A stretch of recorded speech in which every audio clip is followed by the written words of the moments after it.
Hi,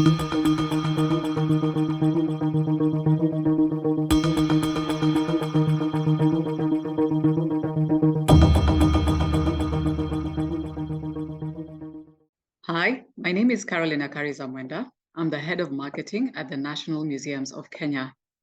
At the National Museums of Kenya, we aim to be the global leader in heritage research. We also want to have innovation around our heritage and manage it so that the whole world can access information to do with Kenya's heritage.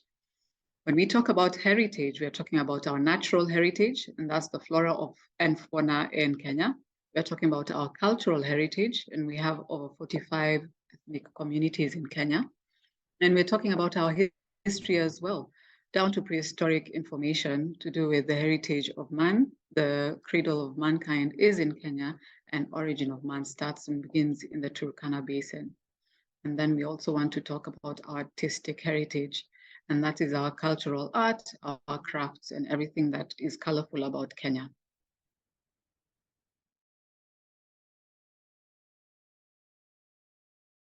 My favorite cultural heritage experience is always communing and eating and sitting down to have conversations with different ethnic communities in their most comfortable area. And so as the museum, we are placed in so many different parts of the country. And what our museums have done is engage the communities in guiding or in just protecting these heritage sites we have. So it's always having a seat, eating with the people, having conversations about the history. My experience is always just sitting down with the people. You can never get anything better than that.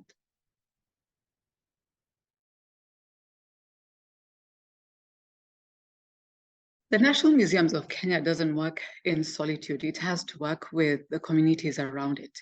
And the fantastic thing is we have several scientists who are doing various aspects of research on Kenya's heritage. We're talking about mammalogists, anthropologists, archaeologists, all of them trying to figure out and make sure we have documented Kenya's heritage in its various forms. Now, the special thing is we do so also with the communities. And we are very clear that the indigenous knowledge is particularly key. So engaging communities, either in guiding at our heritage sites, like in Lamu, the ethnic communities are the ones who come in to help guide. And they're so passionate and they help conserve and preserve this heritage. So the heritage of Africans keeping their knowledge and passing it on orally is maintained through the guides, the community guides.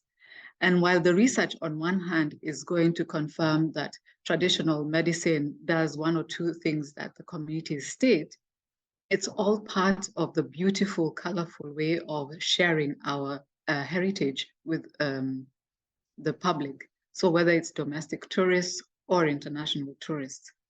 So the research is being done by accredited scientists, but the people telling you the stories are the people on the ground, the people who own the indigenous knowledge, the people from whose community this knowledge and this power and this color comes from. So the beauty is just interacting with experts in two ways. The people who own it, the communities, and the researchers who are doing the scientific backing of the community knowledge.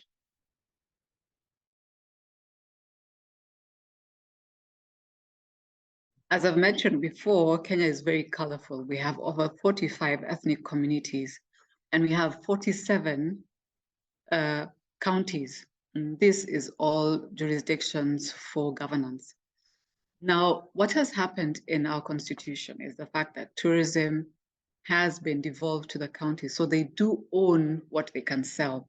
So in terms of policy, now the counties own their destinations and they can sell their color and their beauty and their culinary arts, their dance, their music to different communities. So if you land in Kenya, your destination, if it's different one every time you come, your experience will be very different.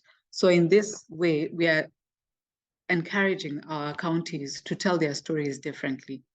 Some were impacted historically, and so they'll tell the World War stories. Others were impacted by the fight for independence. For others, their impact is their color and the wildlife that they house. So every place, there's a different story. And not just a different story, there's a different geological feature, a mountain, a lake. And when you go to these powerful geological features, there's a commune with the supernatural that the communities have, a commune with the omnipresent. So all these places have sacred spaces that people of that community will go to. So in terms of planning and policy, all these are being owned now a lot more by the communities.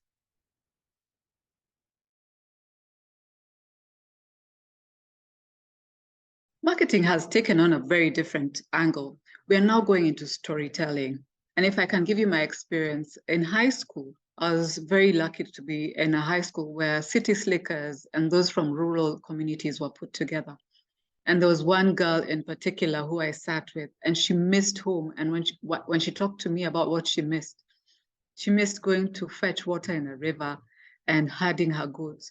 Now, for this city slicker, it confused me. Why would you miss such hardships? But she painted a picture of a bubbling riverside with amazing grass where she would sit and chat and laugh with her friends.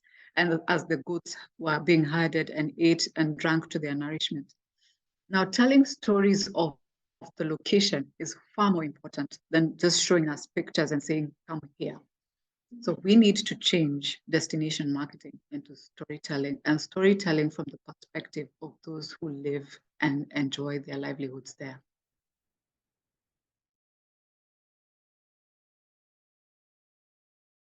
In selling the story of Kenya with regards to tourism, the story of Kenya's heritage is in origin of man, and that's the greatest story.